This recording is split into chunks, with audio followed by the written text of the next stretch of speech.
What's up, YouTube? My name is Bob Morrison, and welcome back to Nerdly. Today on Nerdly, I'm reviewing two Doorbs and some mystery minis.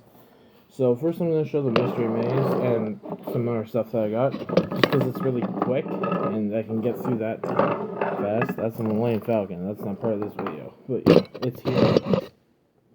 So first, I'm going to show. So I got these from the dollar store, believe it or not, because that's how big Funko's gotten. Is that their crap's in the dollar store now, so I kind of feel bad about that, honestly. That Funko got so big for their bridges that their stuff is in the dollar store now. I'm like, oh, not the dollar store. So first I'm gonna show Aquaman. This one's from the Aquaman movie, and he looks pretty dope. I like this outfit more than the orange outfit.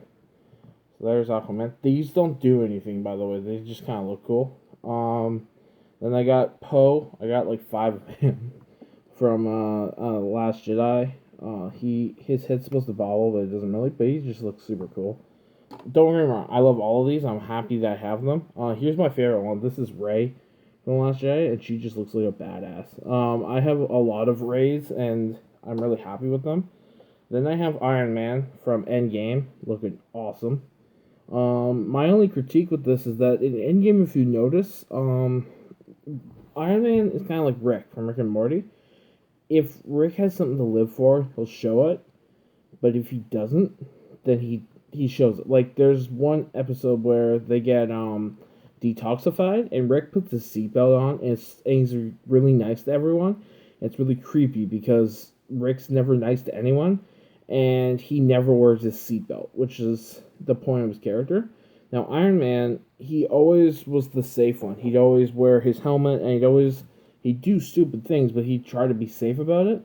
In Endgame, like, even though he has a kid named Morgan, and he's, like, super, super nice about that, he never wears his helmet in battle, which is, like, really weird. Because it's like, you would want to wear your helmet to protect your face, but in most of the scenes where he's fighting Thanos, he doesn't have his helmet on. Even when he snapped his fingers, he didn't have his helmet on. So I was like, okay, that's a little weird. That's not like Iron Man, but this one looks super cool. So, and his head doesn't bobble. That's fine. I like it. I think it's cool. I have like 2 of them, so those are cool. And now this one is $29, by the way. I don't know why. I didn't pay 29. I paid like 2, and it's just an Atlantean guard, but he's pretty cool too. I keep him around. I like him. And then I got this one I was excited for, Hulk from Thor Ragnarok. Even though I didn't really like that movie, I liked the Hulk because his character was just super funny, and just everything he did was funny, which I liked. And then I have Thanos, and of course I have a Thanos because I love Thanos. And I actually noticed this in every single Funko product that they brought out for Endgame. I'm not even making this up. I know that they must have looked at the concept art before watching the film. And you're thinking, Bob, what the hell does that mean? Well, let me be case in point. This is 2014 Thanos. He hasn't achieved the Infinity Gauntlet yet. And his future self got decapitated. So why does he have this? Now, if you actually look at it, this is the old Infinity Gauntlet from the Infinity War movie. It is not Thanos. It is not the new Infinity Gauntlet, which was nanotech. And it's on the wrong hand, too. So I'm like, okay, Funko. Like, don't get me wrong. I love Funko. I love Funko so much. But when I noticed this after getting this figure, I'm like, oh my god. And then I looked at all the pop figures. I'm like, no. And I just think it's really funny because now they're bringing out more pops for Endgame, trying to like correct themselves. Like, oh, we meant this the whole time, guys. But it's just really funny to have like a Thanos in my hand that could basically be from another universe, which would make more sense if you're talking Marvel. This guy's from another universe. He's not from the MCU. He's not from Marvel Comics. He's in between, where he gets all the power. And I even pointed this out to my friends at EV Games. I'm like, why would he have a sword if he has the gauntlet? They're like, what? I'm like, if he has the gauntlet, he basically has a Green Lantern ring. He can make whatever he wants. He doesn't need a sword, and he doesn't need armor. Like, I even learned that the reason why he beat up all the Avengers in the end of Infinity War, like when he took out Cap and Bucky and all of them is because the Time Stone allowed him to peer into the future and see how that future battle would play out. So he knew exactly what they were going to do before they even knew what they were going to do, which is super awesome. And it's a good little detail that I found out later. I'm like, oh, that's so cool. So, last but not least for the mystery stuff, I have these guys. They're little wooden figures. They're called Pinmates. They come from a company, I can't remember their name, but they were bought by Entertainment Earth. You can get these at Dollarama too, if you live in Canada. And so I have Civil War Iron Man here, and he looks super cool. And I actually learned the reason why Iron Man went for the nanotech in Infinity War was because in this film, Ant-Man went inside his suit and like messed up stuff.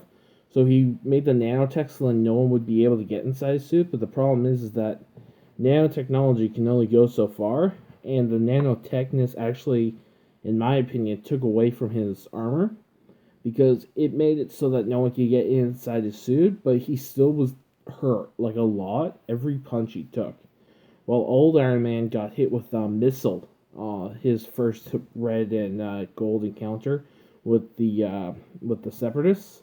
I'll call them Separatists. Just the insurgent group. He got hit with a missile and he was fine. He walked away from it. He was fine. But as his suits went on, they lost their protectiveness basically.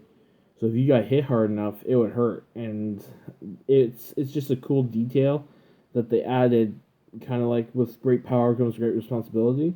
With more improvements comes less ability to do something, which is honestly interesting. Also, I'd like to point out that in this movie, Civil War, Scarlet Witch drops a bunch of cars on Iron Man, which was the best part of the movie. I didn't like him in that movie. I'm just saying. But he broke his arm, and Friday's like, oh, multiple fractures detected. He goes, nope, I detected them. It's fine. So, but after that, in future movies, including an Endgame where he's like cleaning dishes and then he goes like this, that was the arm that was broken. Well, hurt, and the other arm was broken. So they keep that little detail in where those arms hurt now because of the fractures, which is super cool. So anyways, I'm going to do my two Dorbs that I got. So I got these from a shop called Comic Alley Toys. It's in Oshawa, Ontario. They have Dorbs in the back, and Dorbs are really hard to come by these days, so always try and get them because they make your collection look cooler.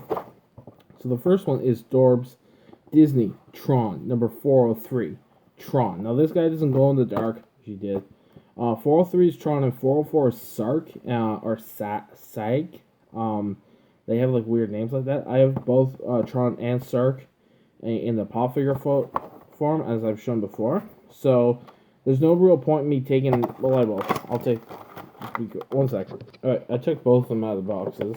So the other one I'm going to be showing is Dorbs number 361, Funko Specialty Series, Limited Edition.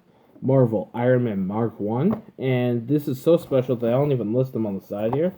So there's number 1 is Cap, number 2 is Iron Man Classic, number 3 is Hulk, number 4 is Spider-Man Classic, Captain America is Classic too, number 5 is Thor Classic, and number 9 is Ghost Rider Classic. So here's Tron, and Tron looks super cool. He's got all this like cool techno stuff all over him. This is the original Tron. The only Tron that I know is Tron Legacy, believe it or not. So yeah, there's original Tron. He's all happy. And here's original Iron Man from like the 60s. And he doesn't look happy. He's not meant to look happy. This is just a Mach 1 armor that he built in the movie in a cave in the comic on an island, if I remember correctly. But yeah, that's what he looks like. And he's a specialty one, and I love him. So that's it for this video. If you liked it, please leave a like, and I will see you guys later. Bye.